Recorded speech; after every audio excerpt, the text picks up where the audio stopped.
10 strategi sederhana untuk menenangkan pikiran yang selalu sibuk. Tak semua orang yang hadir dalam hidupmu pantas tinggal di sana. Beberapa datang membawa kedamaian, tapi tak sedikit pula yang meninggalkan jejak kegelisahan. Dalam filsafat Stoik, menjaga ketenangan batin adalah bagian dari kebajikan. Dan itu berarti kita harus bijak memilih siapa yang kita izinkan masuk ke dalam ruang emosional kita. Bukan karena kita angkuh, tapi karena kita sadar, pengaruh buruk dari satu orang saja bisa mengguncang kestabilan yang susah payah kita bangun. Video ini bukan tentang menghakimi orang lain, tapi tentang menjaga batas. Menghindari tipe-tipe orang tertentu adalah bentuk disiplin batin. Bukan karena kita membenci mereka, tapi karena kita menghormati diri sendiri. Dalam video ini, kita akan bahas 10 tipe orang yang sebaiknya kamu hindari jika kamu ingin tetap jernih, waras, dan fokus menjalani hidup. Karena kadang, langkah paling stoik bukanlah melawan, tapi menjauh dengan tenang. 1. Latihan pernapasan dalam dan teratur. Dalam dunia yang tak pernah berhenti bergerak, pikiran kita menjadi seperti kereta cepat yang tak tahu kapan harus berhenti. Berbagai beban, kekhawatiran, dan tuntutan membuat kita kesulitan untuk sekadar bernapas dengan tenang. Namun di balik kesibukan yang melelahkan itu, ada satu strategi sederhana, tapi sangat mujarab yang telah dipraktikkan sejak ribuan tahun lalu oleh para yogi, samurai, bahkan filsuf Stoik. Latihan pernapasan dalam dan teratur. Pernapasan bukan hanya sekadar proses biologis. Ia adalah jembatan antara tubuh dan pikiran. Ketika kita mengambil napas panjang, lalu menghembuskannya dengan perlahan, kita secara tidak langsung memberi sinyal kepada sistem saraf bahwa kita aman. Kita tidak sedang berlari dari singa, kita tidak sedang menghadapi bahaya, kita hanya sedang hidup. Latihan pernapasan dalam memungkinkan kita mengaktifkan sistem saraf parasimpatik yang bertanggung jawab atas ketenangan dan pemulihan.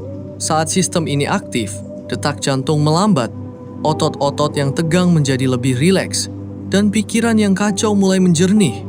Ini bukan sihir, ini biologi. Salah satu metode yang paling sederhana adalah teknik 4-7-8. Tarik napas selama 4 detik, tahan selama 7 detik, lalu hembuskan perlahan selama 8 detik. Ulangi ini selama 4 hingga 5 kali. Kamu bisa melakukannya di mana saja. Saat mengantri, sebelum tidur, atau bahkan ketika emosi mulai memuncak. Dalam hitungan menit, kamu akan merasakan perubahan yang nyata. Pikiranmu tak lagi melompat-lompat, dan ada ruang baru di dalam diri untuk merasa damai. Teknik pernapasan juga melatih kita untuk hadir di saat ini. Pikiran yang sibuk seringkali berkeliaran ke masa lalu yang menyakitkan atau masa depan yang belum pasti. Namun ketika kita fokus pada napas, kita menarik pikiran kembali ke titik yang paling nyata. Saat ini, dan hanya di saat inilah kita bisa benar-benar hidup, menyadari, dan memilih. Tak hanya itu, bernapas dalam-dalam juga mengajarkan kita untuk memperlambat. Dalam kehidupan modern yang penuh distraksi, memperlambat bukanlah kelemahan. Justru dengan melambat, kita bisa melihat lebih jelas, merasakan lebih dalam, dan bertindak lebih bijaksana. Kita bisa membedakan mana suara hati dan mana hanya gema kecemasan. Beberapa pemimpin besar dunia bahkan diketahui mempraktikkan latihan pernapasan sebelum mengambil keputusan penting. Mereka tahu bahwa kejernihan pikiran tidak datang dari keramaian, tapi dari keheningan. Dan keheningan itu sering kali dimulai dari satu hal, satu tarikan napas. Renungan untukmu. Kadang, solusi untuk pikiran yang kacau tidak terletak pada jawaban yang rumit atau alat canggih, melainkan pada sesuatu yang telah menyertai kita sejak lahir. Napas. Jadi, sebelum kamu mencoba mengendalikan dunia di sekitarmu, cobalah kendalikan dulu napasmu. Karena dari sana, kamu bisa mulai menjinakkan badai di dalam dirimu. 2. Menulis jurnal untuk mengurai pikiran. Pikiran manusia ibarat benang kusut. Ketika dibiarkan terlalu lama, ia bisa membelit, menekan, bahkan melumpuhkan ketenangan kita. Banyak orang merasa terjebak dalam labirin isi kepala mereka sendiri. Tak tahu harus mulai dari mana, tak tahu bagaimana keluar dari pusaran kekhawatiran, kecemasan, atau tekanan yang terus bergulir. Disinilah menulis jurnal menjadi alat sederhana namun sangat efektif untuk menyusun ulang isi kepala yang berantakan. Menulis bukan tentang menjadi penulis hebat. Menulis jurnal adalah tentang berbicara pada diri sendiri dengan jujur, tanpa topeng, tanpa penghakiman. Kertas tidak akan tertawa, tidak akan membalas, dan justru menjadi sahabat terbaik saat kita butuh ruang untuk menuangkan isi hati dan pikiran. Dengan menulis, kita sedang mengurai benang kusut, itu satu demi satu. Melihatnya, memahaminya, dan perlahan melepas simpulnya. Dalam praktik stoikisme, menulis jurnal adalah salah satu latihan harian yang dianjurkan. Marcus Aurelius, kaisar Romawi yang juga dikenal sebagai filsuf stoik, secara rutin menulis catatan pribadinya yang kini dikenal sebagai meditations. Dalam tulisannya, ia merenungkan keputusan-keputusannya, emosinya, kegagalannya, dan pengingat bagi dirinya sendiri untuk tetap rasional dan bijak. Menulis jurnal juga memberi kita kesempatan untuk memperlambat arus pikiran yang biasanya mengalir terlalu cepat. Saat kita mulai menuangkan perasaan di atas kertas, kita dipaksa untuk memilih kata-kata. Pilihan kata itu membuat kita lebih sadar atas apa yang sebenarnya kita rasakan. Terkadang, kita baru tahu bahwa kita marah, cemas, atau lelah setelah menulis beberapa paragraf. Menulis mengubah perasaan yang samar menjadi bentuk yang bisa dilihat dan dipahami. Ada berbagai cara menulis jurnal. Beberapa orang menulis bebas tanpa struktur, hanya menuangkan isi hati sejujurnya. Beberapa lainnya memilih metode tertentu, seperti menulis 3 hal yang disyukuri setiap hari, menulis pertanyaan reflektif seperti apa yang membuatku gelisah hari ini, atau mencatat emosi dan reaksi sepanjang hari. Tidak ada cara yang salah. Yang penting adalah keberanian untuk melihat ke dalam diri. Jurnal juga dapat menjadi peta perjalanan batin kita. Ketika kita menengok kembali halaman-halaman lama, kita bisa melihat betapa kita telah tumbuh. Kita bisa mengenali pola pikir yang ternyata selalu berulang. Dan dari situ mulai menyadari akar dari banyak keresahan yang selama ini tak kita pahami. Dengan begitu, menulis jurnal bukan hanya alat pelepasan, tetapi juga alat pembelajaran diri. Lebih dari itu, menulis memberi ruang untuk jujur. Dunia sering menuntut kita untuk kuat, tegar, dan baik-baik saja, padahal tidak selalu begitu keadaannya. Menulis jurnal memberi izin pada kita untuk lemah, bingung, kecewa, dan bahkan hancur. Karena hanya setelah itu, kita bisa mulai menyusun kembali diri kita dengan lebih jernih dan sadar. Renungan untukmu, saat pikiranmu terlalu bising, cobalah duduk diam dengan pena dan kertas.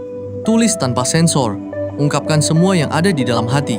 Karena seringkali, kelegaan tak datang dari jawaban orang lain, tapi dari keberanian untuk berbicara jujur pada diri sendiri. Dalam kata-kata yang kamu tulis, kamu mungkin menemukan dirimu kembali. 3. Mengurangi paparan informasi yang tidak perlu. Di era digital ini, pikiran kita bukan hanya sibuk, tetapi juga kewalahan.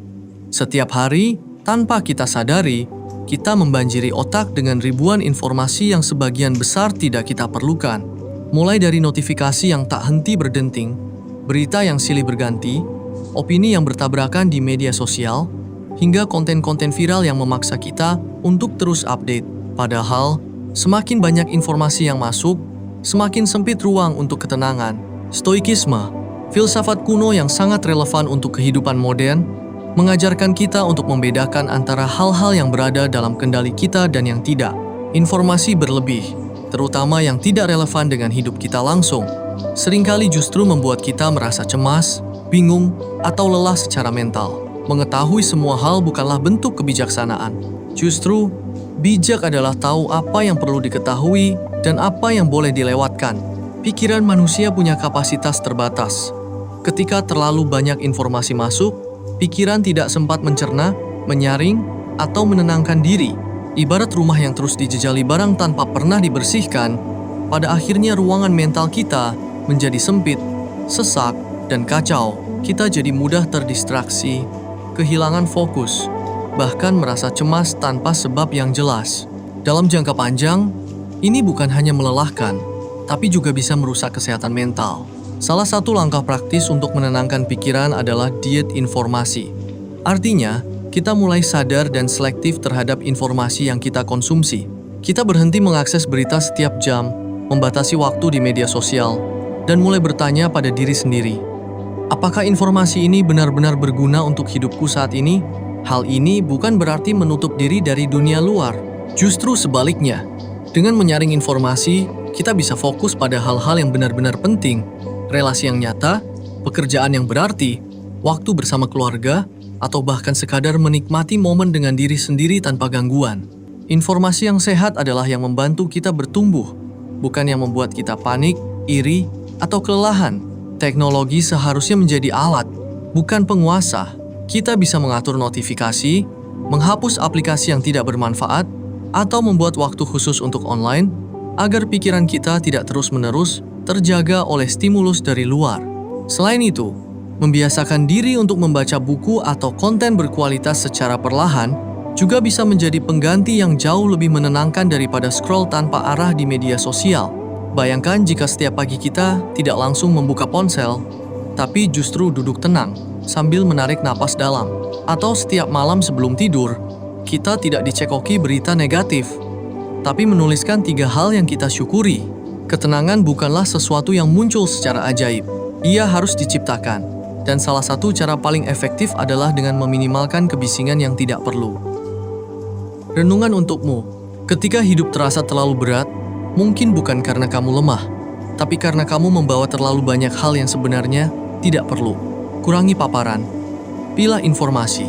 Ketenangan pikiran bukan hasil dari tahu segalanya, tapi dari keberanian untuk melewatkan yang tidak penting demi menjaga ruang batinmu tetap bersih dan damai. 4. Melatih diri untuk fokus pada saat ini. Pikiran yang sibuk seringkali bukan karena beban yang terlalu besar, tetapi karena perjalanannya yang terlalu jauh. Menjelajah ke masa lalu yang sudah lewat atau melompat ke masa depan yang belum tentu terjadi. Kita terjebak dalam penyesalan, rasa malu, atau rasa bersalah dari masa lalu, sekaligus dilanda kekhawatiran, kecemasan, dan bayangan buruk tentang masa depan. Hasilnya, kita tidak benar-benar hadir di sini sekarang, di satu-satunya waktu yang sebenarnya kita miliki. Latihan untuk fokus pada saat ini, atau dalam istilah populer disebut mindfulness, bukanlah hal baru. Para filsuf Stoik seperti Marcus Aurelius dan Epictetus sudah menekankan pentingnya hidup dengan kesadaran penuh terhadap momen yang sedang berlangsung. Menurut mereka, masa lalu tidak bisa diubah dan masa depan belum tentu datang. Maka satu-satunya hal yang bisa kita kendalikan adalah cara kita merespons momen ini, detik ini. Namun, melatih diri untuk hadir penuh dalam setiap momen bukan perkara mudah. Pikiran manusia secara alami senang mengembara. Tapi kabar baiknya, seperti otot, fokus juga bisa dilatih. Salah satu caranya adalah dengan menyadari pernapasan. Saat kita membawa perhatian pada napas, merasakan udara masuk dan keluar dari tubuh, pikiran otomatis ditarik ke momen sekarang. Aktivitas sederhana seperti ini bisa menjadi jangkar agar pikiran tidak terus melayang kemana-mana. Fokus pada saat ini juga berarti benar-benar terlibat dalam apa yang sedang kita kerjakan. Ketika minum teh, minumlah teh bukan sambil membaca notifikasi. Ketika berbicara dengan teman, dengarkan dengan sepenuh hati, bukan sambil memikirkan hal lain.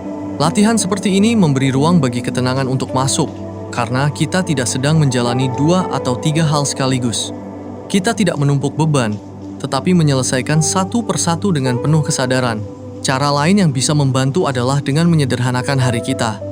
Terlalu banyak agenda bisa memecah fokus, membuat kita mudah terdistraksi, menyusun prioritas, mengatur waktu jeda, dan memberi diri waktu untuk bernapas adalah bagian dari menjaga pikiran tetap di jalurnya. Kadang, menyempatkan 5 menit untuk duduk diam tanpa tujuan, hanya merasakan keberadaan diri, jauh lebih menyembuhkan daripada menyelesaikan satu pekerjaan tambahan. Saat kita fokus pada saat ini, kita menemukan bahwa ketenangan bukanlah sesuatu yang harus dikejar ke ujung dunia. Ia sudah ada di sini, tersembunyi di balik lapisan-lapisan kekhawatiran, distraksi, dan tuntutan. Kita hanya perlu berhenti sejenak, menyadari keberadaan kita, dan memilih untuk hadir penuh. Inilah bentuk tertinggi dari kebebasan batin menurut filsafat Stoik. Mengambil alih perhatian kita dan mengarahkannya pada hal yang benar-benar penting. Renungan untukmu. Kehidupan yang damai tidak tercipta dari kendali atas segalanya, melainkan dari kemampuan untuk hadir sepenuhnya dalam satu hal di satu waktu. Saat kamu benar-benar hidup di momen ini, kamu akan menemukan bahwa ketenangan tidak berada di luar sana, tetapi selalu ada di dalam dirimu, menunggu untuk diperhatikan. 5. Membatasi waktu menggunakan media sosial. Di zaman sekarang, media sosial telah menjadi bagian tak terpisahkan dari kehidupan sehari-hari. Kita bangun tidur dan refleks membuka notifikasi.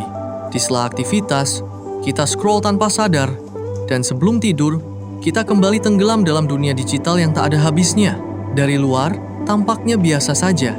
Hanya sekadar melihat berita, konten lucu, atau update teman. Tapi di balik kebiasaan itu, tanpa disadari, pikiran kita jadi penuh, sibuk, dan bahkan lelah secara mental. Media sosial tidak didesain untuk menenangkan kita. Ia dibuat untuk menarik perhatian kita selama mungkin. Algoritmanya terus menyesuaikan diri agar tetap relevan dan memikat. Setiap kali kita scroll, otak kita menerima rangsangan baru. Kabar buruk dari belahan dunia lain, pencapaian orang lain yang membuat kita membandingkan diri, atau komentar negatif yang memancing emosi. Semua ini terjadi dalam hitungan detik, berkali-kali, setiap hari. Lama-kelamaan, pikiran menjadi keruh, terpecah, dan sulit menemukan ketenangan. Membatasi waktu menggunakan media sosial bukan berarti memusuhi teknologi, melainkan menyadari batas antara manfaat dan jebakan.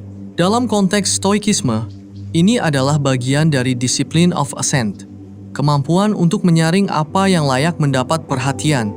Filsuf seperti Seneca sudah lama mengingatkan bahwa perhatian adalah aset yang paling berharga dan tidak semua hal layak untuk dipikirkan.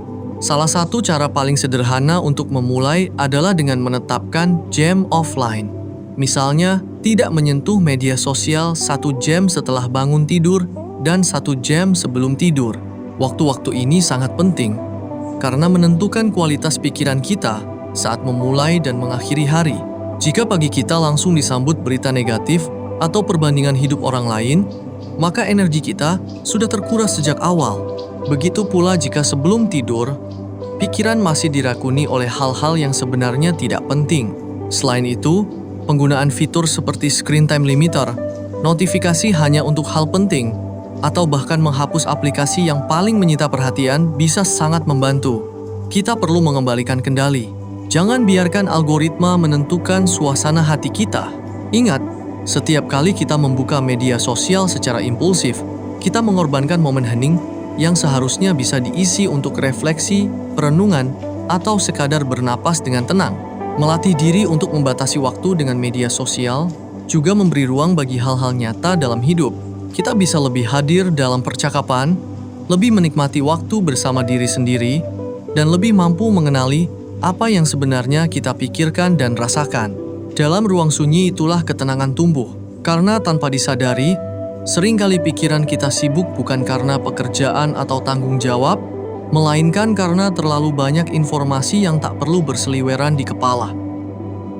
Renungan untukmu, ketika kamu membatasi waktu di media sosial, kamu bukan sedang kehilangan informasi, kamu sedang mendapatkan kembali kejernihan. Kadang, untuk merasa tenang, bukan berarti harus menambah sesuatu, tapi justru mengurangi hal-hal yang membuat pikiranmu tak bisa diam. Ketenangan hadir bukan dari banyaknya yang kamu ketahui, tapi dari selektifnya yang kamu izinkan masuk. 6. Mengamati pikiran tanpa harus menilainya. Pikiran kita itu seperti awan yang melintas di langit. Kadang gelap, kadang cerah, kadang bergerombol, kadang sendirian. Tapi yang penting adalah kita bukanlah awan itu sendiri. Kita adalah langit yang menampungnya. Mengamati pikiran tanpa menilainya berarti kita belajar menjadi saksi yang tenang, bukan hakim yang cepat mengambil kesimpulan. Dalam keseharian, pikiran kita seringkali penuh dengan penilaian. Misalnya, saat ada pikiran negatif muncul, kita langsung menilai diri sendiri buruk, gagal, atau tidak cukup. Saat ada kekhawatiran, kita menganggap diri terlalu cemas atau lemah. Penilaian ini bukan hanya membuat pikiran semakin sibuk, tapi juga memperkuat emosi negatif yang muncul. Kita seakan terjebak dalam lingkaran tak berujung. Pikir negatif membuat penilaian. Penilaian membuat emosi buruk dan emosi buruk membuat pikiran negatif lagi. Padahal, teknik sederhana ini mengamati pikiran tanpa menilai, mengajarkan kita untuk melepaskan pikiran tersebut seperti mengamati awan lewat jendela. Kita hanya melihat mereka datang dan pergi tanpa harus ikut hanyut di dalamnya. Ini bukan berarti mengabaikan pikiran atau menekan perasaan, tapi menerima bahwa pikiran hanyalah fenomena sementara, bukan kebenaran mutlak. Teknik ini sangat sejalan dengan praktik mindfulness dan stoikisme, di mana kita diajarkan untuk mengendalikan reaksi batin, bukan mengendalikan dunia luar yang tak bisa kita kontrol. Epictetus, seorang filsuf stoik, pernah menegaskan bahwa bukan hal-hal itu sendiri yang mengganggu kita, melainkan penilaian kita terhadap hal-hal tersebut. Jadi, bila kita bisa mengubah cara kita menanggapi pikiran, kita akan mampu menenangkan pikiran yang sibuk itu. Bagaimana cara memulainya? Pertama, luangkan waktu beberapa menit setiap hari untuk duduk tenang. Pejamkan mata, tarik napas dalam-dalam, dan fokus pada pikiran yang muncul. Alih-alih langsung menilai atau mencoba mengubah pikiran tersebut, cukup amati dengan rasa ingin tahu yang netral. Misalnya, kalau muncul pikiran, saya tidak cukup baik, jangan buru-buru menghakimi atau membenarkan, tapi katakan dalam hati, oh, ini pikiran yang mengatakan, saya tidak cukup baik. Rasakan kedatangannya dan biarkan pergi. Seiring latihan, kamu akan menyadari bahwa pikiran-pikiran itu hanyalah arus yang lewat, dan kamu tidak harus menuruti atau terjebak di dalamnya. Ini membantu mengurangi kebisingan mental dan rasa tertekan yang sering muncul dari penilaian berlebihan. Pikiran jadi lebih tenang, dan kamu bisa berpikir lebih jernih, serta membuat keputusan lebih baik. Manfaat lain dari teknik ini adalah membangun hubungan yang lebih baik dengan diri sendiri. Ketika kamu tidak lagi menghakimi pikiran dan perasaanmu, kamu mulai menerima diri apa adanya. Ini adalah fondasi penting untuk ketenangan batin dan kesehatan mental yang stabil. Renungan untukmu, mengamati pikiran tanpa menilai, adalah latihan untuk menjadi sahabat terbaik bagi dirimu sendiri. Ketika kamu berhenti menjadi hakim yang keras dan mulai menjadi pengamat yang penuh kasih, pikiran yang dulu mengganggu berubah menjadi pelajaran yang membimbingmu menuju ketenangan dan kebijaksanaan. Ingat, kamu bukan pikiranmu. Kamu adalah ruang luas tempat pikiran itu datang dan pergi. 7. Meluangkan waktu untuk kesendirian yang tenang. Dalam kehidupan yang serba cepat dan penuh dengan rangsangan, meluangkan waktu untuk kesendirian yang tenang sering dianggap sebagai sesuatu yang mewah atau bahkan sulit dilakukan. Namun, kesendirian yang tenang sebenarnya adalah kebutuhan dasar bagi kesehatan mental dan ketenangan pikiran, terutama bagi orang-orang yang pikiran dan kehidupannya selalu sibuk. Kesendirian bukan berarti kesepian atau isolasi, melainkan momen di mana kita bisa menyambung ulang dengan diri sendiri, mengisi ulang energi batin, dan melepaskan tekanan dari hiruk-pikuk dunia luar. Ketika kita terus-menerus dikelilingi oleh suara, layar, dan interaksi sosial, pikiran kita menjadi penuh dan seringkali tidak punya ruang untuk beristirahat. Kesendirian yang tenang memberi ruang itu. Dalam keheningan dan tanpa gangguan, pikiran bisa melambat, dan kita bisa mulai mendengarkan suara hati dan kebutuhan batin yang sering terabaikan. Ini adalah waktu di mana kita bisa jujur pada diri sendiri tanpa topeng, tanpa distraksi, dan tanpa harus memenuhi ekspektasi orang lain. Para pemimpin hebat dan para praktisi stoik pun sangat menekankan pentingnya kesendirian ini. Marcus Aurelius, kaisar dan filsuf stoik, sering menulis jurnal pribadinya sebagai bentuk refleksi dalam kesendirian. Baginya, waktu diam sendirian adalah kesempatan untuk menenangkan pikiran, mengevaluasi tindakan, dan memperkuat nilai-nilai diri. Dalam kesendirian, kita bisa lebih mudah mengendalikan emosi, memproses pengalaman, dan menumbuhkan kebijaksanaan. Bagaimana cara mempraktikkan kesendirian yang tenang di tengah kehidupan yang sibuk? Pertama, kamu bisa mulai dengan mengalokasikan waktu khusus setiap hari, misalnya 10-15 menit, hanya untuk duduk diam tanpa gangguan, tanpa gadget, dan tanpa distraksi. Pilih tempat yang nyaman dan tenang, bisa di rumah, di taman, atau di ruang terbuka. Jangan gunakan waktu ini untuk menyelesaikan tugas atau berpikir keras, tapi biarkan dirimu hanya ada dan merasakan saat ini. Kedua, selama waktu kesendirian itu, kamu bisa melakukan meditasi ringan atau sekadar mengamati napas. Fokus pada sensasi tubuh dan napas dapat membantu mengalihkan perhatian dari pikiran yang berkecamuk. Ini juga membantu melatih fokus dan mengurangi stres. Jika pikiran mulai mengembara, bawa kembali perlahan ke napas atau ke rasa tenang di sekitar. Ketiga, manfaatkan kesendirian untuk melakukan refleksi jujur tanpa tekanan. Tanyakan pada diri sendiri, apa yang benar-benar aku butuhkan? Apa yang membuatku stres? Apa yang bisa aku lepaskan? Momen-momen seperti ini memberi kesempatan untuk mengenali dan mengurai beban batin yang selama ini mungkin tidak disadari. Seringkali, ketika kita membiarkan diri terjebak dalam kesibukan terus-menerus, kita kehilangan koneksi dengan diri sendiri. Padahal, mengenal diri sendiri dengan baik adalah pondasi untuk mengelola pikiran yang sibuk. Kesendirian yang tenang bukan hanya cara untuk menenangkan pikiran, tapi juga sarana pengembangan diri yang sangat berharga. Ingat juga bahwa kesendirian ini bukan berarti kita harus menjauh dari orang lain secara permanen. Sebaliknya, waktu tenang ini membuat kita lebih siap dan lebih kuat saat berinteraksi dengan dunia luar. Kita menjadi lebih sabar, lebih bijaksana, dan lebih hadir saat bersama orang lain karena sudah mengisi ulang energi batin. Renungan untukmu. Kesendirian yang tenang adalah hadiah yang bisa kamu berikan pada dirimu sendiri setiap hari. Dalam diam, kamu menemukan ruang untuk bernapas, meresapi, dan menyembuhkan. Jangan takut pada keheningan, karena di sanalah suara jiwamu paling jelas terdengar dan pikiran yang sibuk bisa menemukan kedamaian sejati. Ingatlah, ketenangan batin bermula dari momen-momen sederhana yang kamu luangkan untuk sendiri. 8. Menyederhanakan jadwal dan prioritas harian. Di era serba cepat dan penuh tuntutan seperti sekarang, mudah sekali pikiran menjadi penuh dan jenuh akibat jadwal yang padat dan daftar tugas yang tiada habisnya. Ketika pikiran selalu sibuk dengan berbagai pekerjaan, rencana, dan keharusan, tidak heran jika rasa stres dan kecemasan mudah menyerang. Salah satu strategi paling efektif untuk menenangkan pikiran yang sibuk adalah dengan menyederhanakan jadwal dan prioritas harian. Ini bukan sekadar mengurangi aktivitas, tapi lebih pada mengelola waktu dan energi secara bijak agar kita tidak terjebak dalam hiruk-pikuk yang melelahkan dan membebani mental. Menyederhanakan jadwal berarti belajar berkata tidak pada hal-hal yang tidak benar-benar penting dan tidak mendukung tujuan utama kita.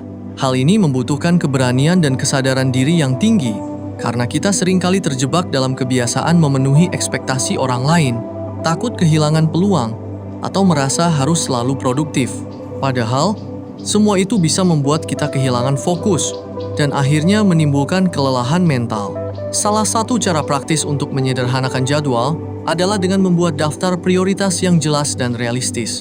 Prioritas bukan berarti banyaknya tugas yang harus diselesaikan, melainkan tugas-tugas yang benar-benar membawa manfaat besar atau sesuai dengan nilai-nilai dan tujuan hidup kita.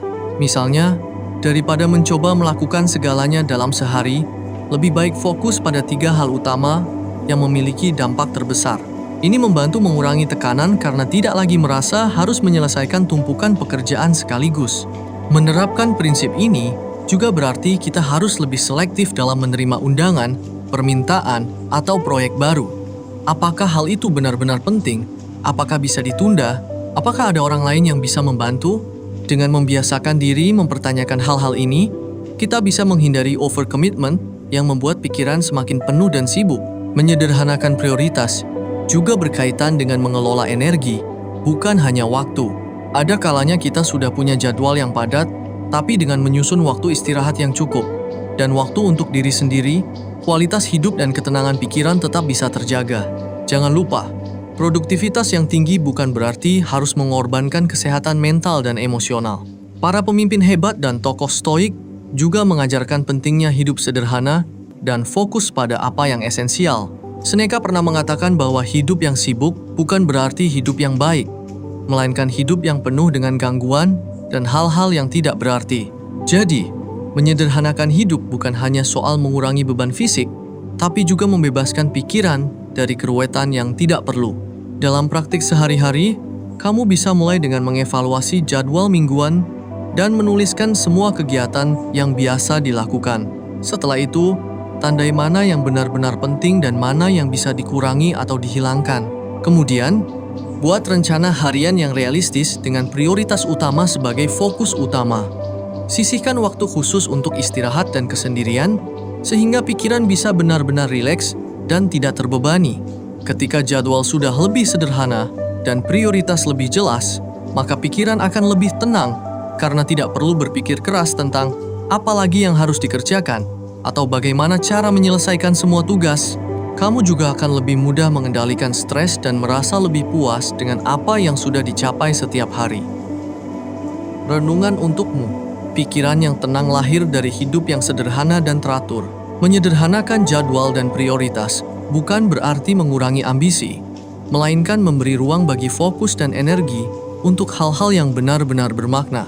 Ketika kamu mampu memilih dengan bijak, maka tidak ada lagi keruwetan yang membebani, hanya ketenangan dan kepastian dalam setiap langkah. Jadikan kesederhanaan sebagai kunci untuk menenangkan pikiran yang selalu sibuk. 9. Membaca teks filsafat atau ajaran bijak. Di tengah gempuran informasi yang cepat, opini yang berseliweran, serta rutinitas harian yang tidak memberi ruang untuk jeda berpikir, kita kerap merasa tenggelam dalam keramaian pikiran sendiri. Pikiran menjadi gaduh, sibuk, dan tak jarang kehilangan arah. Dalam situasi seperti ini, salah satu strategi yang sangat ampuh namun sering dilupakan adalah kembali kepada sumber-sumber kebijaksanaan. Membaca teks filsafat atau ajaran-ajaran bijak. Membaca teks filsafat bukan sekadar menyerap pengetahuan, tapi adalah latihan mental untuk memandang hidup dengan perspektif yang lebih dalam. Ketika kita membaca pemikiran tokoh-tokoh seperti Marcus Aurelius, Epictetus, Seneca, atau bahkan ajaran timur seperti Lao Tzu dan Buddha, kita sedang diajak untuk melihat dunia dan diri kita sendiri melalui lensa kebijaksanaan yang tenang dan teruji oleh waktu. Filsafat membantu kita mengambil jarak dari hiruk-pikuk batin. Misalnya, saat Marcus Aurelius menulis dalam Meditations, kamu memiliki kekuatan atas pikiranmu, bukan atas peristiwa luar. Sadarilah hal ini, dan kamu akan menemukan kekuatan. Ia sedang mengingatkan bahwa ketenangan bukan ditemukan dari kondisi dunia luar, melainkan dari sikap batin terhadap dunia itu sendiri. Kalimat sederhana itu bisa menjadi jangkar yang meredakan badai pikiran, terutama ketika kita sedang tenggelam dalam kekhawatiran, kecemasan, atau rasa tidak cukup. Membaca teks bijak adalah latihan memperlambat. Kita tidak bisa membacanya seperti menelusuri berita atau media sosial. Kita perlu merenung, mengulang, dan membiarkan kata-kata itu meresap. Dalam proses ini, kita tidak hanya menenangkan pikiran, tetapi juga mengasah kesadaran. Banyak orang yang terbantu dari tekanan hidup bukan karena masalahnya hilang, tetapi karena mereka melihatnya dengan sudut pandang baru setelah membaca kalimat-kalimat penuh kebijaksanaan. Bahkan ajaran sederhana seperti segalanya bersifat sementara dari ajaran Buddha, jika direnungkan dengan hati terbuka, bisa menjadi oase yang menyejukkan bagi pikiran yang penuh tekanan. Kita diingatkan bahwa kemarahan, ketakutan, dan kekhawatiran, sehebat apapun mereka saat ini, semuanya akan berlalu. Kebijaksanaan seperti ini bukan sekadar teori, tapi pegangan yang bisa ditanamkan di tengah kekacauan hidup. Menjadikan membaca teks filsafat sebagai kebiasaan harian juga membantu mengarahkan pikiran kita ke hal-hal yang lebih bermakna. Daripada membiarkan pikiran sibuk dengan gosip, drama politik, atau kekhawatiran tentang masa depan yang belum tentu terjadi, kita mengisinya dengan nilai, prinsip, dan pengertian mendalam tentang kehidupan. Ini menciptakan ruang batin yang lebih luas, tenang, dan kokoh. Ketenangan yang datang dari membaca teks bijak bukan karena kita menemukan jawaban instan, melainkan karena kita belajar menerima bahwa hidup ini kompleks, bahwa penderitaan adalah bagian dari eksistensi manusia, dan bahwa kita memiliki kekuatan untuk meresponsnya dengan cara yang lebih bijak. Dalam filsafat Stoik, ini disebut sebagai ataraksia. Kondisi pikiran yang tenang, tak terguncang oleh kesenangan maupun penderitaan. Kamu tidak perlu menjadi ahli filsafat untuk mendapatkan manfaat ini. Cukup sisihkan waktu 10-15 menit sehari untuk membaca dan merenung. Pilih satu paragraf dari Enchiridion, satu kutipan dari Tao Te Ching, atau satu ajaran dari Jalaluddin Rumi. Biarkan pikiranmu beristirahat di dalam kedalaman makna. Biarkan ia kembali ke pusat kejiwamu sendiri, yang selama ini mungkin terabaikan karena terlalu sibuk menjalani hidup. Renungan untukmu. Pikiran yang sibuk tidak selalu butuh hiburan atau pelarian. Kadang ia hanya butuh arah. Membaca ajaran bijak bukan pelarian dari kenyataan, melainkan perjalanan kembali ke inti diri. Di sanalah ketenangan sejati bermula, bukan dari dunia luar yang tak bisa dikendalikan, tapi dari batin yang mengenali apa yang benar-benar penting. 10. Menerima hal yang tak bisa dikendalikan dengan lapang dada. Dalam hidup ini, tidak semua hal berjalan sesuai harapan. Kita bisa menyusun rencana sebaik mungkin, menetapkan tujuan, berusaha dengan gigih, namun tetap saja dihadapkan pada kenyataan yang berbeda. Mungkin seseorang yang kita cintai pergi tanpa alasan, mungkin usaha yang kita bangun dengan sepenuh hati hancur oleh krisis yang tak terduga, atau mungkin kita jatuh sakit di saat karier sedang menanjak. Pada titik-titik seperti itu, banyak orang merasa frustrasi, marah, kecewa, bahkan putus asa. Namun, disinilah letak pelajaran penting dari ajaran Stoikisme. Belajar menerima hal-hal yang berada di luar kendali kita dengan lapang dada. Stoikisme membagi dunia menjadi dua bagian, hal-hal yang berada dalam kendali kita dan hal-hal yang tidak. Dalam kendali kita adalah pikiran, sikap, keputusan, dan tindakan kita sendiri. Di luar kendali kita adalah hasil dari tindakan, opini orang lain, perubahan cuaca, takdir, bahkan kesehatan dan kematian. Ketika kita berusaha memaksakan kendali atas sesuatu yang pada dasarnya tidak bisa kita kuasai, di sanalah akar penderitaan muncul.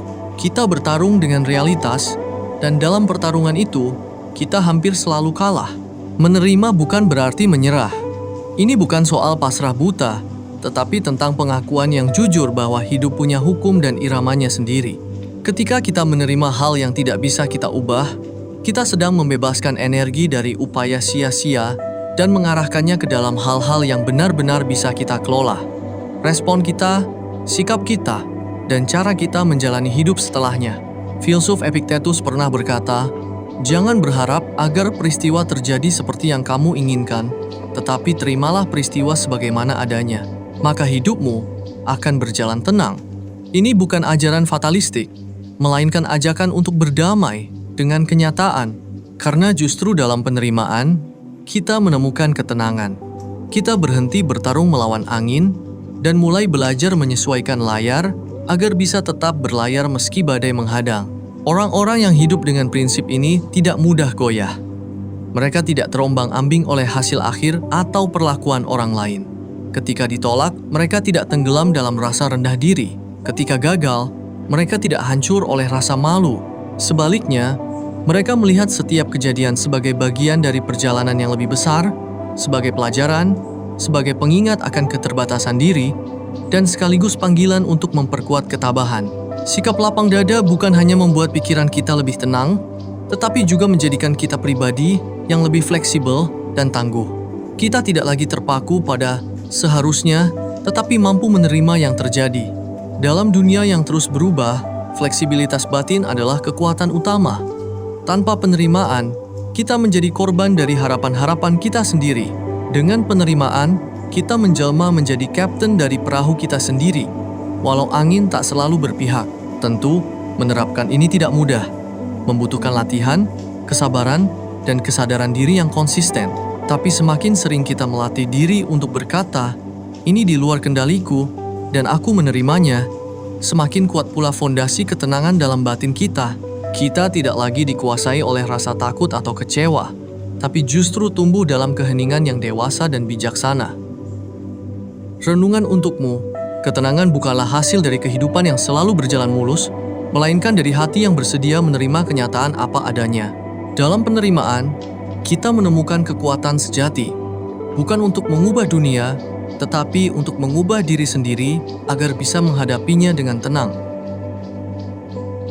Pikiran yang sibuk seringkali menjadi sumber kegelisahan dan kebingungan, tapi filsafat Stoik mengajarkan kita bahwa ketenangan itu bisa dipelajari dan dilatih. Dengan strategi sederhana seperti yang sudah kita bahas, kamu dapat mulai menata ulang kekacauan dalam pikiran dan menemukan ruang untuk kedamaian. Meskipun dunia di sekitar terus bergerak cepat, ingatlah, kedamaian batin bukan berarti tanpa pikiran, tapi kemampuan memilih mana yang layak mendapatkan perhatian. Jika kamu merasa video ini membantu mengurai kegelisahan pikiranmu, jangan lupa untuk klik like, subscribe, dan bagikan kepada mereka yang juga butuh ketenangan dalam hidupnya. Karena dalam ketenangan itu, kita menemukan kekuatan sejati untuk menjalani hari dengan lebih bijak dan penuh kesadaran.